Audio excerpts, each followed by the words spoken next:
What's up mga ka-adventure at sa lahat ng mga solid nating manonood. Nandito kami ngayon sa Singapore para sa aming mabilisang shore leave. At ang target namin ngayon, ang sikat na shopping capital, ang Orchard Road. Sabi nila, bawal daw dito ang walang dalang makapal na dolyars dahil puro luxury malls ang nandito.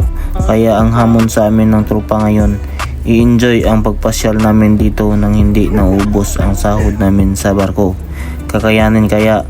Tara, samahan nyo kami. Let's go! Buski mo. Aray ko, papapdol. Ayokong. Bata na ko. Samahan nyo kami sa aming adventure dito sa Singapore. Dahil first time ko makaapak dito. Unang bagsak ng tropa pagkababa na aming sinakyan, ang Ion Orchard mga pre. Ang disenyo nito ay parang nasa taong 2050 ka. Napakakintab ng sahig. Dito matatagpuan ang mga high-end na luxury brand sa buong mundo.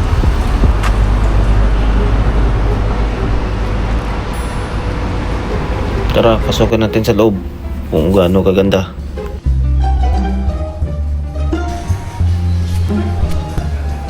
Sama si Buski Moy. Buski Moy on the mix. Mag-date kami ni Boss G-Hawks ngayon. Papapdol. What's up? Sa trabaho, mabagal tayo. Sa shore leave, mabilis tayo.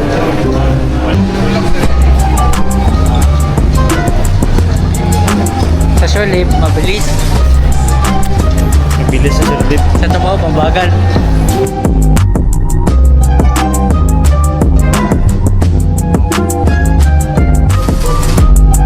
Pero nakita nyo, di ba? Ang ganda ng pagkadisenyo ng mall na ito. Pero habang naglalakad kami, napansin namin parang wala kaming nakitang pasok lang sa aming budget. Parang lahat ito ay mahal. Ito nga pala si third engineer ang kasama namin. Mga mahal yung napuntahan namin. Lead jug lang yung ano namin makaya. May beach shop. Mga bagat, sandugo. Yun o.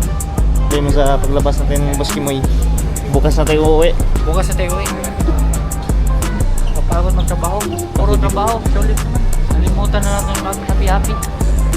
Pag puro trabaho. Pag puro trabaho, gala din. Gala din. At nung pagbaba namin ay nakahanap kami ng Nike store. Ito lang talaga yung patok sa aming budget na pwede namin mabili dito.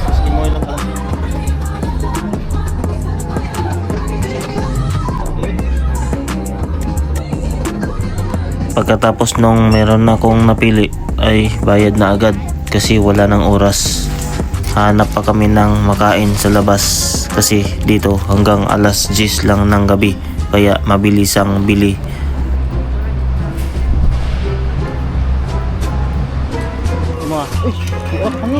Para naman hindi sumakit ang ulo namin sa presyo, tumawid lang kami sa tapat. Nandito na kami sa Lucky Plaza.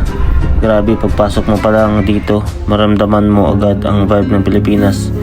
Naririnig mo ang mga kabayan nating nagtatagalog at nag-Ilocano. Kung naghahanap kayo ng murang chocolate tulad ng Toblerone at Hershey's para sa pasalubong sa pamilya, dito na kayo dumiretso dahil laging may promo sa $314 na mas mura pa.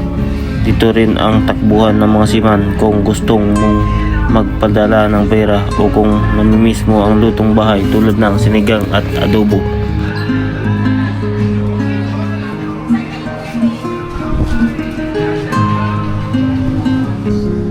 At pagkatapos ay kumain na kami sa Jollibee. Maganda dito kasi unlimited yung drinks nila. Pwede kang humirit ng isa pa o kahit ilang hirit yung gusto mo. Mabilis lang ang oras kaya kailangan nang magmadali. Bit-bit ang mga pasalubong, balik ulit sa barko. Salamat Orchard Road. Sulit ang gala kahit mabilisan lang.